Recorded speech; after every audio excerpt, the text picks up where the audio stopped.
ਵਾਹਿਗੁਰੂ ਵਾਹਿਗੁਰੂ ਵਾਹਿਗੁਰੂ। ਵਾਹਿਗੁਰੂ ਜੀ ਕਾ ਖਾਲਸਾ ਵਾਹਿਗੁਰੂ ਜੀ ਕੀ ਫਤਿਹ। ਆਓ ਗੁਰੂ ਪਿਆਰੀ ਸਾਧ ਸੰਗਤ ਜੀ, ਆਪ ਸਭ ਸੰਗਤਾਂ ਧੰਨ ਧੰਨ ਸਾਹਿਬ ਸ੍ਰੀ ਗੁਰੂ ਨਾਨਕ ਦੇਵ ਜੀ ਮਹਾਰਾਜ ਜੀ ਦਾ ਜੀਵਨ ਇਤਿਹਾਸ ਸਾਖੀ ਦੇ ਰੂਪ ਵਿੱਚ ਸਰਵਣ ਕਰ ਰਹੇ ਹੋ। ਆਪ ਜੀ ਨੇ ਪਿੱਛੇ ਪ੍ਰਸੰਗ ਸਰਵਣ ਕੀਤਾ ਹੈ ਕਿ ਕਿਵੇਂ ਮੋਦੀਖਾਨੇ ਦਾ ਹਿਸਾਬ ਹੋਇਆ। ਜਾਦੋ ਰਾਏ ਮੁਨਸੀ ਜਿਹੜਾ ਹੈ ਬੜੇ ਬਲਛਲ ਨਾਲ ਹਿਸਾਬ ਕਰਦਾ ਹੈ। 5 ਦਿਨ ਲਗਾਤਾਰ ਹਿਸਾਬ ਹੋਇਆ, ਪਰ ਉਹਦੀ ਇੱਕ ਵੀ ਚਲਾਕੀ ਨਾ ਚੱਲੀ ਜਾਦੂ ਰਾਏ ਮੁਨਸੀ ਦੀ, ਔਰ 321 ਰੁਪਏ ਵੱਧ ਨਿਕਲੇ ਧੰਨ ਸਾਹਿਬ ਸ੍ਰੀ ਗੁਰੂ ਨਾਨਕ ਦੇਵ ਜੀ ਮਹਾਰਾਜ ਜੀ ਦੇ। ਤਾਂ ਸਾਰੇ ਪਾਸੇ ਜੈ ਜੈਕਾਰ ਹੋਈ, ਹੰਕਾਰੀਆਂ ਨਿੰਦਕਾਂ ਦੇ ਮੂੰਹ ਫਿੱਕੇ ਪੈ ਗਏ। ਜਾਦੋ ਰਾਏ ਵੀ ਸ਼ਰਮਸਾਰ ਹੋ ਗਿਆ,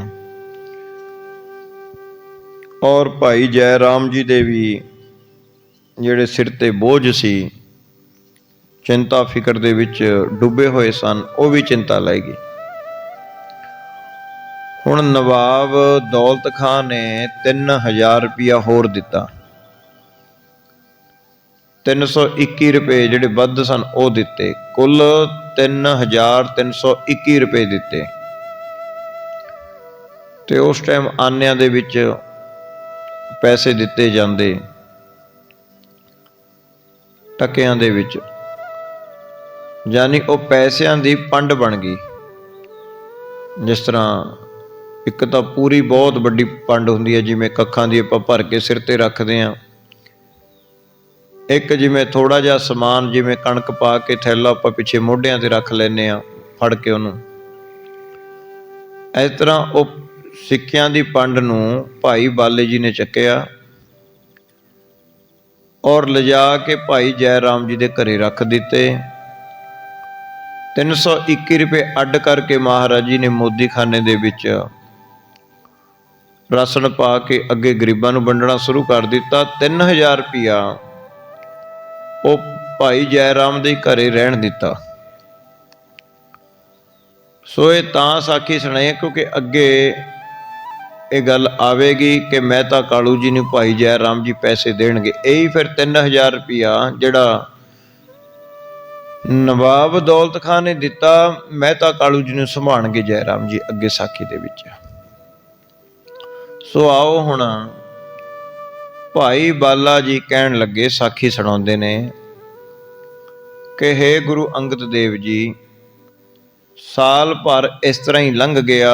ਧੰਨ ਸਾਹਿਬ ਸ੍ਰੀ ਗੁਰੂ ਨਾਨਕ ਦੇਵ ਜੀ ਮਹਾਰਾਜ ਜੀ ਪਰਮੇਸ਼ਰ ਦਾ ਜਸ ਉਚਾਰਨ ਕਰਦੇ ਨੇ, ਬੰਦਗੀ ਕਰਦੇ ਨੇ, ਨਾਮ ਜਪਾਉਂਦੇ ਨੇ ਲੋਕਾਂ ਨੂੰ, ਔਰ ਗਰੀਬਾਂ ਦੀਆਂ ਨਿੱਤ ਦੀਆਂ ਜੋ ਜ਼ਰੂਰਤਾਂ ਹਨ ਉਹਨਾਂ ਦੀ ਪੂਰਤੀ ਕਰਾਉਂਦੇ ਨੇ। ਭੁੱਖਿਆਂ ਨੂੰ ਭੋਜਨ ਔਰ ਨੰਗਿਆਂ ਨੂੰ ਬਸਤਰ, ਔਰ ਕੋਈ ਤਕਲੀਫ 'ਚ ਹੈ, ਰੋਗ ਹੈ ਕਿਸੇ ਨੂੰ, ਤਾਂ ਉਹਦੇ ਦਵਾਈ ਵਾਸਤੇ ਪੈਸੇ ਵੀ ਦੇ ਦਿੰਦੇ ਨੇ। ਜਿਹਦੇ ਸਿਰ ਕਰਜ਼ਾ ਹੈ ਉਹਦਾ ਕਰਜ਼ਾ ਲਾਉਣ ਵਾਸਤੇ ਵੀ ਪੈਸੇ ਦੇ ਦਿੰਦੇ ਨੇ। ਕਿਸੇ ਕੋਲੇ ਬਲਦ ਨਹੀਂ, ਕਿਸੇ ਕੋਲੇ ਖੂਹ ਨਹੀਂ। ਇਸ ਤਰ੍ਹਾਂ ਮਹਾਰਾਜ ਜੀ ਦਾ ਸੁਭਾਅ ਪਰਉਪਕਾਰੀ ਹੈ। ਜੈਸੀ ਵੀ ਕੋਈ ਮਨੋਕਾਮਨਾ ਲੈ ਕੇ ਜਾਂਦਾ ਹੈ ਨਾ, ਔਰ ਧੰਨ ਸਾਹਿਬ ਸ੍ਰੀ ਗੁਰੂ ਨਾਨਕ ਦੇਵ ਜੀ ਮਹਾਰਾਜ ਜੀ ਦੇ ਅੱਗੇ ਹੱਥ ਅੱਡਦਾ ਹੈ। ਮਹਾਰਾਜ ਜੀ ਕਿਸੇ ਨੂੰ ਵੀ ਖਾਲੀ ਨਹੀਂ ਮੋੜਦੇ, ਉਹਦੀ ਭਾਵਨਾ ਪੂਰੀ ਕਰ ਦਿੰਦੇ ਨੇ। ਸੋ ਇਸ ਪ੍ਰਕਾਰ ਇਹ ਸਾਰੇ ਸੁਲਤਾਨਪੁਰ ਲੋਧੀ ਦੇ ਵਿੱਚ ਇਹ ਗੱਲ ਫੈਲ ਗਈ, ਜਸ ਫੈਲ ਗਿਆ ਕਿ ਨਵਾਬ ਦੌਲਤ ਖਾਂ ਦਾ ਜੋ ਮੋਦੀ ਹੈ ਉਹ ਵੱਡਾ ਪਰਉਪਕਾਰੀ ਹੈ, ਦਿਆਲੂ ਹੈ। ਇਹਦੇ ਕਰਕੇ ਹੁਣ ਨਵਾਬ ਦੌਲਤ ਖਾਂ ਦਾ ਵੀ ਜਸ ਹੋਣ ਲੱਗ ਪਿਆ ਕਿ ਜੇਕਰ ਨਵਾਬ ਚੰਗਾ ਹੈ ਤਾਂ ਅੱਗੇ ਮੋਦੀ ਵੀ ਚੰਗਾ ਹੈ। ਇਸ ਤਰ੍ਹਾਂ ਕਰਕੇ ਦੂਰ ਦਰਾਡੇ ਤੱਕ ਨਵਾਬ ਦੀ ਵੀ ਸ਼ੋਭਾ ਹੋਣ ਲੱਗ ਗਈ। ਦੌਲਤ ਖਾਂ ਨਵਾਬ ਵੀ ਬੜਾ ਖੁਸ਼ ਹੈ। ਹੁਣ ਭਾਈ ਬਾਲਾ ਜੀ ਕਹਿਣ ਲੱਗੇ ਕਿ ਸਾਲ ਹੋ ਗਿਆ ਸੀ ਸਗਾਈ ਹੋਈ ਨੂੰ, ਤੇ ਸਾਲ ਭਰ ਦਿਨ ਕਿਵੇਂ ਲੰਘੇ ਪਤਾ ਨਹੀਂ ਲੱਗਿਆ। ਸੋ ਹੁਣ ਭਾਈ ਬਾਲਾ ਜੀ ਕਹਿਣ ਲੱਗੇ, ਹੇ ਗੁਰੂ ਅੰਗਦ ਦੇਵ ਜੀ, ਹੇ ਸਾਧੂ ਸੰਤ ਮਹਾਤਮਾ ਜਨੋ, ਹੇ ਗੁਰਸਿੱਖੋ, ਫਿਰ ਧੰਨ ਸਾਹਿਬ ਸ੍ਰੀ ਗੁਰੂ ਨਾਨਕ ਦੇਵ ਜੀ ਮਹਾਰਾਜ ਜੀ ਦੀ ਉਹ ਦਿਨ ਆਇਆ ਜਦੋਂ ਸ਼ਾਦੀ ਹੋਈ। ਉਸ ਵੇਲੇ ਕਿਵੇਂ ਸੁਲਤਾਨਪੁਰ ਦੇ ਵਿੱਚ ਰੌਣਕਾਂ ਲੱਗੀਆਂ, ਕਿਵੇਂ ਮਹਿਤਾ ਕਾਲੂ ਜੀ ਵੱਲੋਂ ਰਾਏ ਭੋਏ ਕੀ ਤਲਮੰਡੀ ਨਨਕਾਣਾ ਸਾਹਿਬ ਦੇ ਵਿੱਚ ਦਾਨ ਪੁੰਨ ਹੋਇਆ, ਕਿਵੇਂ ਧੰਨ ਸਾਹਿਬ ਸ੍ਰੀ ਗੁਰੂ ਨਾਨਕ ਦੇਵ ਜੀ ਮਹਾਰਾਜ ਜੀ ਦੇ ਨਾਨਾ ਰਾਮਾ ਜੀ ਨੇ ਖੁਸ਼ੀਆਂ ਮਨਾਈਆਂ, ਔਰ ਕਿਵੇਂ ਸੁਲਤਾਨਪੁਰ ਦੇ ਵਿੱਚ ਜੈ ਰਾਮ ਜੀ ਦੇ ਜਿਹੜੇ ਪਿਤਾ ਸਨ ਪਰਮਾਨੰਦ ਜੀ, ਉਹਨਾਂ ਵੱਲੋਂ ਕਿਵੇਂ ਵਿਆਹ ਦੀਆਂ ਤਿਆਰੀਆਂ ਹੋਈਆਂ, ਕੌਣ ਕੌਣ ਬਰਾਤ 'ਚ ਗਏ, ਕਿਵੇਂ ਬਰਾਤ ਚੱਲੀ, ਕਿੱਥੋਂ ਹਾਥੀ ਘੋੜੇ ਲਏ ਗਏ, ਔਰ ਰਾਏ ਬੁਲਾਰ ਜੀ ਨੇ ਖੁਸ਼ੀ ਦੇ ਵਿੱਚ ਕੀ ਕੀ ਦਾਨ ਕੀਤਾ। ਕਹਿਣ ਲੱਗੇ, ਭਾਈ ਬਾਲਾ ਜੀ, ਹੇ ਗੁਰੂ ਅੰਗਦ ਦੇਵ ਜੀ ਮਹਾਰਾਜ, ਮੈਂ ਆਪ ਨੂੰ ਸਾਰੀ ਸਾਖੀ ਸੁਣਾਉਣਾ। ਬੜੇ ਪ੍ਰੇਮ ਦੇ ਨਾਲ, ਸ਼ਰਧਾ ਦੇ ਨਾਲ, ਵਿਸ਼ਵਾਸ ਦੇ ਨਾਲ ਸੁਣਨਾ ਕਰੋ ਕਿ ਕਿਵੇਂ ਪਰਮੇਸ਼ਰ ਆਪਣੇ ਭਗਤਾਂ ਦੇ ਕਾਰਜ ਦੇ ਵਿੱਚ ਆਪ ਖਲੋਂਦਾ ਹੈ, ਆਪ ਖੁਸ਼ੀਆਂ ਦੇ ਵਿੱਚ ਸ਼ਾਮਲ ਹੁੰਦਾ ਹੈ। ਸਾਰੇ ਪਾਸੇ ਬਰਕਤਾਂ ਹੀ ਬਰਕਤਾਂ ਪੈਦਾ ਹੋ ਗਈਆਂ। ਸੋ ਧੰਨ ਸਾਹਿਬ ਸ੍ਰੀ ਗੁਰੂ ਨਾਨਕ ਦੇਵ ਜੀ ਮਹਾਰਾਜ ਜੀ ਨੂੰ ਭਾਈ ਬਾਲਾ ਜੀ ਸਾਖੀ ਸੁਣਾਉਣ ਲੱਗੇ ਹਨ। श्री बाला संदर वाच सवया, ऐसे ही काल बतीत करा, एक साल पयो पश्चात सगाई। ਹੁਣ ਭਾਈ ਬਾਲਾ ਜੀ ਕਹਿਣ ਲੱਗੇ, ਜੀ ਇਸੇ ਤਰ੍ਹਾਂ ਸਮਾਂ ਬੀਤਦਾ ਗਿਆ ਔਰ ਸਗਾਈ ਹੋਈ ਨੂੰ 1 ਸਾਲ ਪੂਰਾ ਹੋ ਗਿਆ।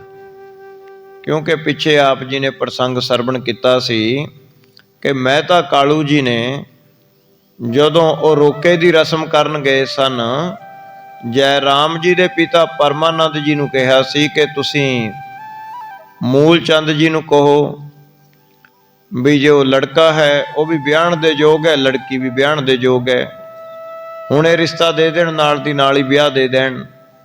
ਤਾਂ ਉਸ ਵੇਲੇ ਮੂਲ ਚੰਦ ਜੀ ਨੇ ਕਿਹਾ ਸੀ, ਜੀ ਮੈਨੂੰ ਬੇਨਤੀ ਹੋਇਆ ਵੀ ਮੈਨੂੰ 1 ਸਾਲ ਦਾ ਟਾਈਮ ਦਿਓ, ਮੈਂ ਤਿਆਰੀ ਕਰਨੀ ਹੈ ਔਰ ਮੈਂ ਆਪਣੀ ਲੜਕੀ ਦਾ ਬੜੀ ਧੂਮ-ਧਾਮ ਦੇ ਨਾਲ ਵਿਆਹ ਕਰਨਾ ਹੈ। ਇਸ ਕਰਕੇ ਇਸ ਗੱਲੋਂ ਮੈਨੂੰ ਮਾਫੀ ਦਿਓ ਵੀ ਮੈਂ ਹੁਣੇ ਆਨੰਦ ਪੜਾ ਦਿਆਂ ਜਾਂ ਹੁਣੇ ਵਿਆਹ ਕਰ ਦਿਆਂ। ਕਿਉਂਕਿ ਨੰਦਾਂ ਦੀ ਪ੍ਰਥਾ ਤਾਂ ਫਿਰ ਆਨੰਦ ਕਾਰਜ ਦੀ ਬਾਅਦ ਵਿੱਚ ਸ਼ੁਰੂ ਹੋਈ।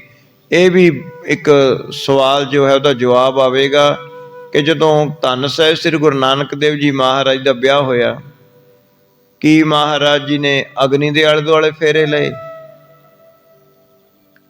ਹੁਣ ਧੰਨ ਸਾਹਿਬ ਸ੍ਰੀ ਗੁਰੂ ਨਾਨਕ ਦੇਵ ਜੀ ਮਹਾਰਾਜ ਜੀ ਨੇ ਕਿਹਦੇ ਆਲੇ ਦੁਆਲੇ ਪਰਿਕਰਮਾ ਕੀਤੀਆਂ? ਇਹ ਵੀ ਗੱਲ ਖੁੱਲੇਗੀ ਅੱਗੇ ਪ੍ਰਸੰਗ ਦੇ ਵਿੱਚ। ਸੋ ਹੁਣ ਭਾਈ ਬਾਲਾ ਜੀ ਕਹਿਣ ਲੱਗੇ ਕਿ ਪਤਾ ਹੀ ਨਹੀਂ ਲੱਗਿਆ ਕਿ ਸਗਾਈ ਹੋਈ ਨੂੰ 1 ਸਾਲ ਦਾ ਸਮਾਂ ਕਿਵੇਂ ਗੁਜ਼ਰ ਗਿਆ। ਮੁੱਲੇ ਨੇ ਲੀਨ ਬੁਲਾਏ ਦਿਵ ਜੋਤਮ, ਸਾਦਰ ਆਸਨ ਦੀਨੋ ਡਸਾਈ। ਹੁਣ ਜਦੋਂ ਉਹ ਸਮਾਂ ਆ ਗਿਆ ਤਾਂ ਮੂਲ ਚੰਦ ਜੀ ਨੇ ਧੰਨ ਸਾਹਿਬ ਸ੍ਰੀ ਗੁਰੂ ਨਾਨਕ ਦੇਵ ਜੀ ਮਹਾਰਾਜ ਜੀ ਦੇ ਜੋ ਸਹੁਰੇ ਸਨ, ਮੂਲ ਚੰਦ ਜੀ ਪਟਵਾਰੀ, ਪੱਖੋ ਕੇ ਰੰਧਾਵਿਆਂ ਦੇ ਪਟਵਾਰੀ ਸਨ ਮੂਲ ਚੰਦ ਜੀ। ਮੂਲ ਚੰਦ ਜੀ ਨੇ ਇੱਕ ਸਿਆਣੇ ਪੰਡਿਤ ਨੂੰ ਬੁਲਾ ਕੇ ਔਰ ਆਦਰ ਸਤਕਾਰ ਸਹਿਤ ਉਹਨੂੰ ਘਰੇ ਬੁਲਾਇਆ।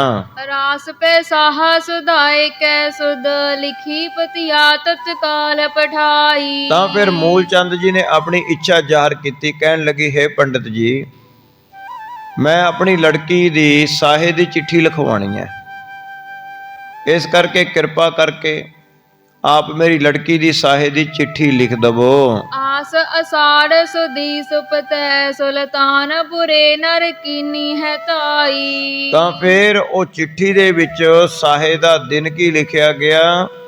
ਹਾੜ ਮਹੀਨੇ ਦੀ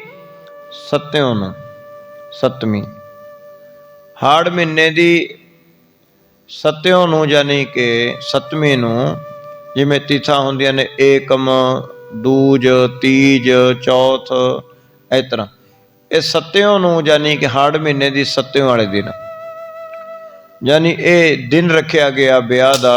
ਆਨ ਕੈ ਨਾਨਕੀ ਪੌਣ ਦਈ ਸੁਨ ਕੈ ਮਨ ਮਾਹੇ ਖੀਰੀ ਸੁਖ ਬਾਰੀ। ਔਰ ਫਿਰ ਮੂਲ ਚੰਦ ਜੀ ਨੇ ਇਹ ਪੱਤਰਕਾ ਜੋ ਚਿੱਠੀ ਹੈ ਸਾਹੇ ਦੀ, ਉਹ ਪੰਡਤ ਜੀ ਦੇ ਹੱਥ ਸੁਲਤਾਨਪੁਰ ਲੋਧੀ ਭੇਜ ਦਿੱਤੀ। ਹੁਣ ਜਦੋਂ ਉਹ ਪੰਡਤ ਜੀ ਨਿਧਾ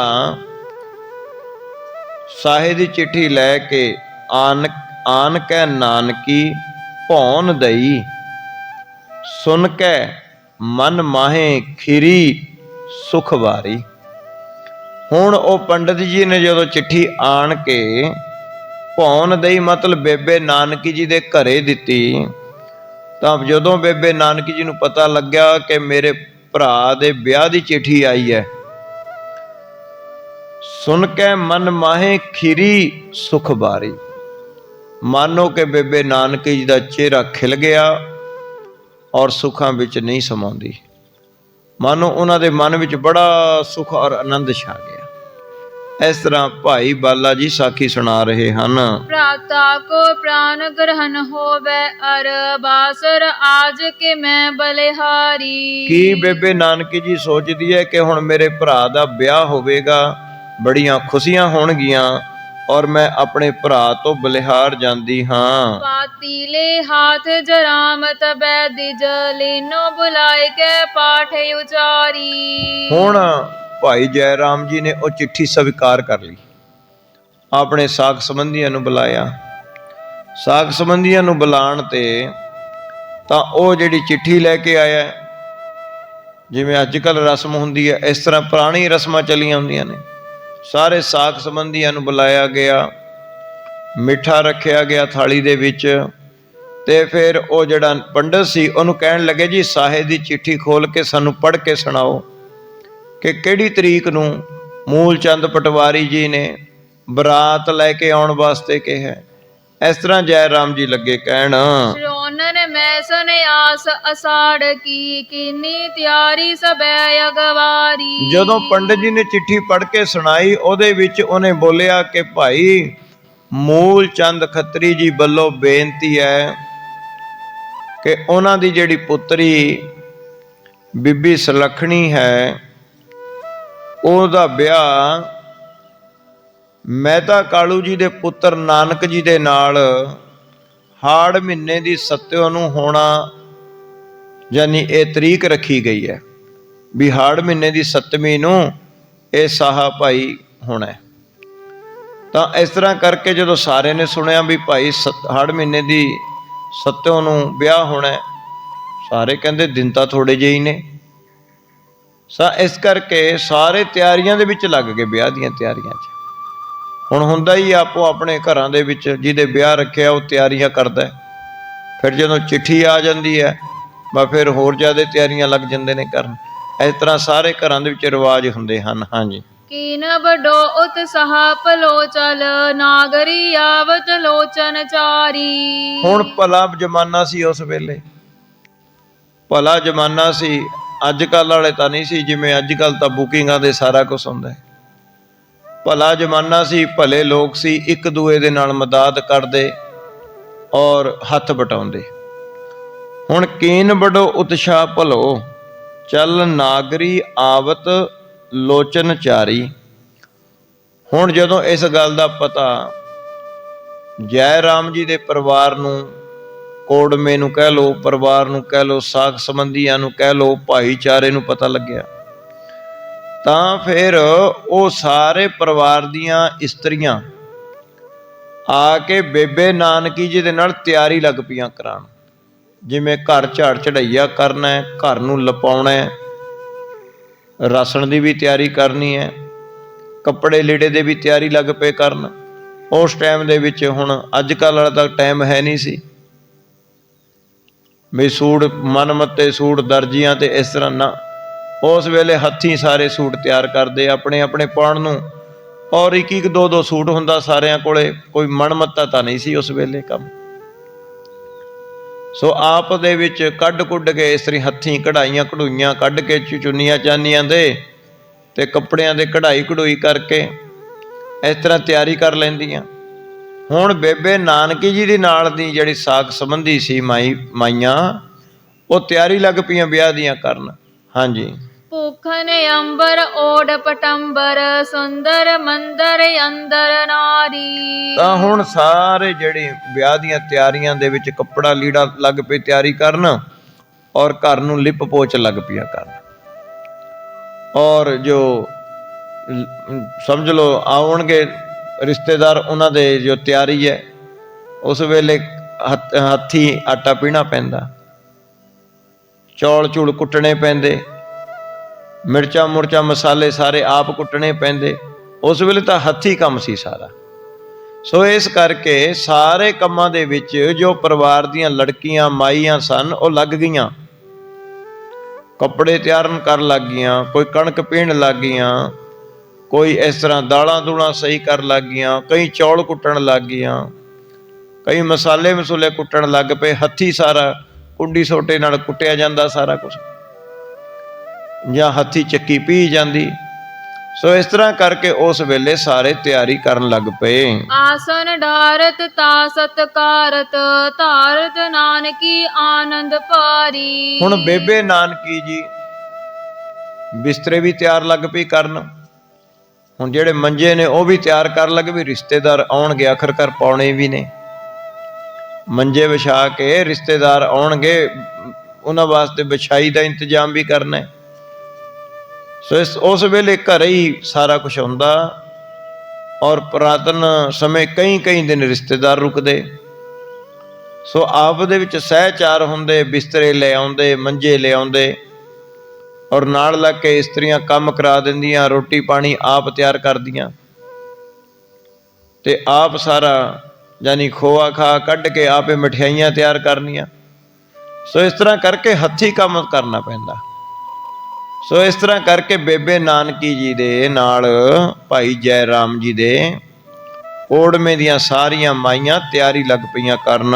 ਕੀਰਤਨ ਗਾਵਤ ਜੇ ਮਨ ਭਾਵਤ ਜੀ ਹਰ ਖਾਵਤ ਹੈ ਮਿਲ ਸਾਰੀ। ਹੁਣ ਆਪ ਦੇ ਵਿੱਚ ਲੜਕੀਆਂ ਨਾਲੇ ਤਾਂ ਤਿਆਰੀ ਕਰਦੀਆਂ ਨੇ, ਨਾਲੇ ਖੁਸ਼ੀ ਦੇ ਵਿੱਚ, ਘਰ ਦੇ ਵਿੱਚ ਖੁਸ਼ੀ ਹੁੰਦੀ ਹੈ, ਸਿੱਠਣੀਆਂ ਵੀ ਦਿੰਦੀਆਂ ਨੇ ਇੱਕ ਦੂਏ ਨੂੰ, ਮਨ ਦੇ ਵਿੱਚ ਖੁਸ਼ੀਆਂ ਵੀ ਕਰਦੀਆਂ ਨੇ, ਖੁਸ਼ੀ ਦੇ ਵਿੱਚ ਸਿੱਠਣੀਆਂ ਵੀ ਇੱਕ ਦੂਏ ਨੂੰ ਦਿੰਦੀਆਂ ਨੇ, ਨਾਲੇ ਨੱਠ ਭੱਜ ਕਰਕੇ ਕੰਮ ਕਰੀ ਜਾਂਦੀਆਂ ਨੇ। ਭਲਾ ਜ਼ਮਾਨਾ ਸੀ ਉਸ ਟਾਈਮ। ਹਾਂਜੀ। ਕਬਿਤ ਨਿਦੇ ਕੋ ਬੁਲਾਏ ਕੈ ਜੈ ਰਾਮ ਇਉ ਅਲਾਏ। ਤਾਂ ਉਸ ਵੇਲੇ ਫਿਰ ਜੈ ਰਾਮ ਜੀ ਨੇ, ਜੋ ਜੈ ਰਾਮ ਜੀ ਦਾ ਆਪਣਾ ਪ੍ਰੋਹਤ ਸੀ, ਉਸ ਨੂੰ ਬੁਲਾਇਆ। ਹਾਂਜੀ। ਬਚ ਕੀਜੀਏ ਤਿਆਰੀ ਤਲਵੰਡੀ ਦੁਰਤ ਜਾਨ ਕੀ। ਤਾਂ ਉਸ ਵੇਲੇ ਜੈ ਰਾਮ ਜੀ ਕਹਿਣ ਲੱਗੇ, ਇਉਂ ਕਰੋ, ਤੁਸੀਂ ਛੇਤੀ ਦੇ ਕੇ ਜਾ ਕੇ ਰਾਏ ਭੋਏ ਦੀ ਤਲਵੰਡੀ ਤੁਸੀਂ ਜਾਣਾ, ਨਨਕਾਣਾ ਸਾਹਿਬ, ਤੇ ਇਹ ਜਿਹੜੀ ਸਾਹੇ ਦੀ ਚਿੱਠੀ ਆਈ ਹੈ, ਇਹ ਤੁਸੀਂ ਮਹਿਤਾ ਕਾਲੂ ਜੀ ਨੂੰ ਦੇਣੀ ਜਾ ਕੇ। ਕੰਮ ਸੋ ਬਤੀਆਂ ਸੁਹਾਏ ਮਿਸ਼ਟਾਨ ਸੰਗ। ਤਾਂ ਉਸ ਵੇਲੇ ਜੈ ਰਾਮ ਜੀ ਨੇ ਕੁਝ ਕੇਸਰ, ਕੁਝ ਮਿੱਠਾ ਮਠਿਆਈ ਦੇ ਨਾਲ ਜਿਹੜੀ ਉਹ ਚਿੱਠੀ ਪੱਖੋਗੇ ਰੰਧਾਵੇ ਮੂਲ ਚੰਦ ਜੀ ਨੇ ਭੇਜੀ ਸੀ। ਫਿਰ ਉਹ ਚਿੱਠੀ ਅੱਗੇ ਜੈ ਰਾਮ ਜੀ ਨੇ ਮਹਿਤਾ ਕਾਲੂ ਜੀ ਦੇ ਕੋਲੇ ਰਾਏ ਭੋਏ ਦੀ ਤਲਵੰਡੀ ਆਪਣੇ ਦਾਸ ਨੂੰ ਦੇ ਕੇ ਭੇਜੀ। ਧਾਮ ਹੂੰ ਤੇ ਕਾੜਿਆਨ ਦੀਨੀ ਪਾਨ ਨਾਨਕੀ। ਤਾਂ ਇਸ ਪ੍ਰਕਾਰ ਹੁਣ ਦੁਆਰੇ ਪੜਿਓ। ਹਾਂਜੀ। ਧਾਮ ਹੂੰ ਤੇ ਕਾੜਿਆਨ ਦੀਨੀ ਪਾਨ ਨਾਨਕੀ। ਹੁਣ ਬੇਬੇ ਨਾਨਕੀ ਜੀ ਨੇ ਆਪਣੀ ਹੱਥੀਂ ਜੋ ਮਠਿਆਈ ਤਿਆਰ ਕੀਤੀ ਸੀ, ਆਪਣੇ ਪਿਤਾ ਜੀ ਨੂੰ ਔਰ ਆਪਣੇ ਮਾਤਾ ਜੀ ਨੂੰ ਦੇਣ ਵਾਸਤੇ ਉਹ ਨਿੱਧੇ ਪੰਡਤ ਨੂੰ ਫੜਾਈ, ਔਰ ਕੇਸਰ ਔਰ ਚਿੱਠੀ ਸਾਹੇ ਦੀ ਉਹ ਵੀ ਨਾਲ ਦਿੱਤੀ। ਚਲਿਓ ਦੀ ਜਤਾਏ ਸਭ ਮਾਰਗ ਬਿਹਾਏ ਕਰ।